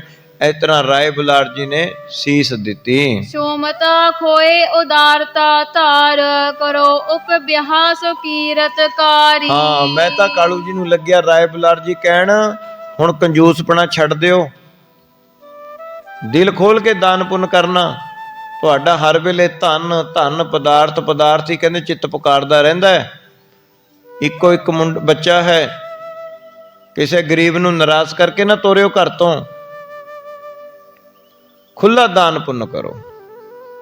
ਇਸ ਤਰ੍ਹਾਂ ਰਾਏ ਬੁਲਾਰ ਜੀ ਨੇ ਕਿਹਾ, ਇਹ ਸਿੱਖਿਆ ਦਿੱਤੀ। ਮੋਹੇ ਨਿਕੇਤ ਤੇ ਚਾਹੇ ਸੋ ਲੇਵ ਹੋ, ਹੈ ਸੇਵਕਾ ਰਥ ਔ ਧਨ ਭਾਰੀ। ਹੁਣ ਰਾਏ ਬੁਲਾਰ ਜੀ ਕਹਿੰਦਾ, ਮੇਰੇ ਘਰ ਵਿੱਚੋਂ, ਮੇਰੇ ਰਾਜ ਭਾਗ ਚੋਂ ਜੋ ਵੀ ਗੁਰੂ ਨਾਨਕ ਜੀ ਦੀ ਸੇਵਾ ਵਿੱਚ ਸਮਾਨ ਲੱਗ ਸਕਦਾ ਲੈ ਜਾ। ਮਹਿਤਾ ਕਾਲੂ ਜੀ ਨੇ ਲੱਗਿਆ, ਹਾਥੀ ਲੈ ਜਾਓ, ਘੋੜੇ ਲੈ ਜਾਓ, ਰਥ ਲੈ ਜਾਓ, ਬੜਦ ਲੈ ਜਾਓ ਸੰਗਾਰ ਕੇ, ਬਰਾਤ ਦੇ ਵਿੱਚ ਗੱਡੇ ਲੈ ਜਾਓ, ਜੋ ਵੀ ਸਮਾਨ ਚਾਹੀਦਾ ਹੈ, ਜੋ ਵੀ ਉਹਨਾਂ ਦੀ ਸੇਵਾ ਦੇ ਵਿੱਚ ਲੱਗ ਸਕੇ ਉਹ ਲੈ ਜਾਓ। ਇਸ ਤਰ੍ਹਾਂ ਰਾਏ ਬੁਲਾਰ ਜੀ ਨੇ ਕਿਹਾ। ਲੀਨੇ ਤੁਰੰਗਮ ਭੂਖਨ ਸੰਜਤ, ਸੁੰਦਰ ਜੀਨ ਜਿਨੈ ਛਬ ਛਾਈ। ਉਸ ਵੇਲੇ ਫੇਰ ਮਹਿਤਾ ਕਾਲੂ ਜੀ ਨੇ ਰਾਏ ਬੁਲਾਰ ਜੀ ਦੇ ਕੋਲੋਂ ਤੇਜ ਤੁਰਨ ਵਾਲੇ ਬਲਦ ਔਰ ਗੱਡੇ ਲਿੱਤੇ, ਕੁਝ ਘੋੜੇ ਲਿੱਤੇ ਤੇ ਸੋਭਾ ਵਾਸਤੇ, ਬਰਾਤ ਵਾਸਤੇ ਹਾਥੀ ਭੇਜਿਆ ਰਾਏ ਬੁਲਾਰ ਜੀ ਨੇ। ਇਸ ਤਰ੍ਹਾਂ ਕਰਕੇ ਹੋਰ ਸਾਜੋ ਸਮਾਨ ਜਿਹੜਾ ਸੋਭਾ ਪਾਉਂਦਾ ਹੈ, ਵੀ ਬਰਾਤ ਦੇ ਵਿੱਚ ਸੋਭਾ ਪਾਊਗਾ, ਤੇ ਇਸ ਤਰ੍ਹਾਂ ਕਰਕੇ ਸਾਰਾ ਰਾਏ ਬੁਲਾਰ ਜੀ ਨੇ ਸਮਾਨ ਕਹਿ ਕੇ ਆਪਣੇ ਨੌਕਰਾਂ ਚਾਕਰਾਂ ਨੂੰ ਸਾਰਾ ਮਹਿਤਾ ਜੀ ਕਾਲੂ ਜੀ ਦੇ ਸਪੁਰਦ ਕਰਾ ਦਿੱਤਾ। ਸਯਦਨ ਔ ਸਕਟੇ ਸ਼ੁਭ ਸਾਜ ਕੈ, ਤੰਬੂ ਕਨਾਤ ਲਏ ਸਮੁਦਾਈ। ਹਾਂ, ਬਰਾਤੀਆਂ ਦੇ ਰਹਿਣ ਵਾਸਤੇ ਹੁਣ ਤੰਬੂ ਵੀ ਦਿੱਤੇ ਰਾਏ ਬੁਲਾਰ ਜੀ ਨੇ। ਜਿਵੇਂ ਫੌਜ ਜਾਂਦੀ ਹੈ ਨਾ ਰਾਜੇ ਦੀ ਕਿਤੇ, ਉਹ ਰਸਤੇ ਦੇ ਵਿੱਚ ਪੜਾਅ ਕਰਦੀ ਜਾਂਦੀਆਂ ਨੇ, ਉਹਨਾਂ ਨੂੰ ਤੰਬੂ ਦੀ ਲੋੜ ਹੁੰਦੀ ਹੈ। ਇਸ ਤਰ੍ਹਾਂ ਕਰਕੇ ਰਾਏ ਬੁਲਾਰ ਜੀ ਨੇ ਕਿਹਾ ਵੀ ਰਿਸ਼ਤੇਦਾਰ ਸਾਕ ਸੰਬੰਧੀ ਹੋਣਗੇ, ਸੋ ਉਹਨਾਂ ਵਾਸਤੇ ਰਸਤੇ ਵਿੱਚ ਰੁਕਣਾ ਵੀ ਪਵੇਗਾ। ਇਸ ਕਰਕੇ ਆਮ ਘਰਾਂ ਦੇ ਵਿੱਚ ਤੰਬੂ ਕਿੱਥੇ ਹੁੰਦੇ ਉਸ ਵੇਲੇ। ਕਹਿਣ ਲੱਗੇ ਤੰਬੂ ਲੈ ਜਾਓ ਮੇਰੇ ਪਾਸੋਂ। ਤੰਬੂ ਵੀ ਦਿੱਤੇ ਰਾਏ ਬੁਲਾਰ ਜੀ ਨੇ, ਹੋਰ ਅਨੇਕਾਂ ਹੀ ਸਮਾਨ ਦਿੱਤਾ। ਹਾਂਜੀ, ਕਾਲੂ ਨਾ ਲੇਵਤ ਹੈ ਧਨ ਹਾਥ ਮੈਂ, ਭੂਪਤ ਦੇਤ ਪਇਓ ਬਰਿਆਈ। ਰਾਏ ਬੁਲਾਰ ਜੀ ਨੇ ਪ੍ਰੇਮ ਦੇ ਵਿੱਚ ਬਹੁਤ ਸਾਰਾ ਧਨ ਇਕੱਠਾ ਕਰਕੇ ਥੈਲੀਆਂ ਭਰ ਕੇ ਮਹਿਤਾ ਕਾਲੂ ਜੀ ਨੂੰ ਦਿੰਦੇ ਨੇ, ਔਰ ਮਹਿਤਾ ਕਾਲੂ ਜੀ ਲੈਂਦੇ ਨਹੀਂ। ਰਾਏ ਬੁਲਾਰ ਜੀ ਜੋਰੀ ਦਿੰਦੇ ਨੇ, ਕਹਿੰਦੇ ਨਹੀਂ, ਇਹ ਧਨ ਪਦਾਰਥ ਖੁੱਲਾ ਦਾਨ ਪੁੰਨ ਕਰ, ਮੈਂ ਗੁਰੂ ਨਾਨਕ ਜੀ ਦਾ ਸੇਵਕ ਹਾਂ, ਮੇਰਾ ਧਨ ਵੀ ਉਹਨਾਂ ਦੀ ਸੇਵਾ ਵਿੱਚ ਲੱਗ ਜਾਵੇਗਾ। ਇਸ ਤਰ੍ਹਾਂ ਰਾਏ ਬੁਲਾਰ ਜਿਹੜਾ ਸੀ, ਉਹਨੇ ਸੇਵਾ ਦੇ ਵਿੱਚ ਬਹੁਤ ਧਨ ਪਦਾਰਥ ਜਿਹੜਾ ਉਹਨਾਂ ਨੇ ਦਿੱਤੇ। ਹਾਂਜੀ, ਬੰਧਨ ਕੋ ਕਰ ਹੋਏ ਵਿਦਾਨਿਜ, ਧਾਮ ਗਇਓ ਮਨ ਮੈਂ ਹਰਿ ਖਾਈ। ਇਸ ਪ੍ਰਕਾਰ ਮਹਿਤਾ ਕਾਲੂ ਜੀ ਸਾਰਾ ਸਮਾਨ ਲੈ ਕੇ ਆਪਣੇ ਘਰ ਨੂੰ ਗਏ ਔਰ ਫਿਰ ਸੁਲਤਾਨਪੁਰ ਲੋਧੀ ਚੱਲਣ ਦੀ ਤਿਆਰੀ ਕਰ ਰਹੇ ਹਨ। ਸੋ ਇੱਥੋਂ ਤੱਕ ਹੁਣ ਕਥਾ ਦੀ ਸਮਾਪਤੀ ਹੈ। ਅੱਗੇ ਫਿਰ ਜੋ ਪ੍ਰਸੰਗ ਹੈ ਉਹ ਕੱਲ੍ਹ ਨੂੰ ਇੱਥੋਂ ਸਾਖੀ ਸਰਵਣ ਕਰਾਂਗੇ। ਧੰਨ ਸਾਹਿਬ ਸ੍ਰੀ ਗੁਰੂ ਨਾਨਕ ਦੇਵ ਜੀ ਮਹਾਰਾਜ ਜੀ ਕਿਰਪਾ ਕਰਨ। ਪੜ੍ਹਦਿਆਂ ਸੁਣਦਿਆਂ ਪਾਸੋਂ ਬੇਅੰਤ ਗਲਤੀਆਂ ਹੋ ਜਾਂਦੀਆਂ ਨੇ, ਕਿਰਪਾ ਕਰਨੀ, ਮਿਹਰ ਕਰਨੀ ਮਹਾਰਾਜ। ਗੁਰਮਤਿ ਦੇ ਦਾਇਰੇ ਵਿੱਚ ਰਹਿ ਕੇ ਸਾਖੀ ਪੜ੍ਹਨ ਸੁਣਨ ਦਾ ਬਲ ਤੇ ਉਦਮ ਬਖਸ਼ਣਾ। ਵਾਹਿਗੁਰੂ ਜੀ ਕਾ ਖਾਲਸਾ, ਵਾਹਿਗੁਰੂ ਜੀ ਕੀ ਫਤਿਹ।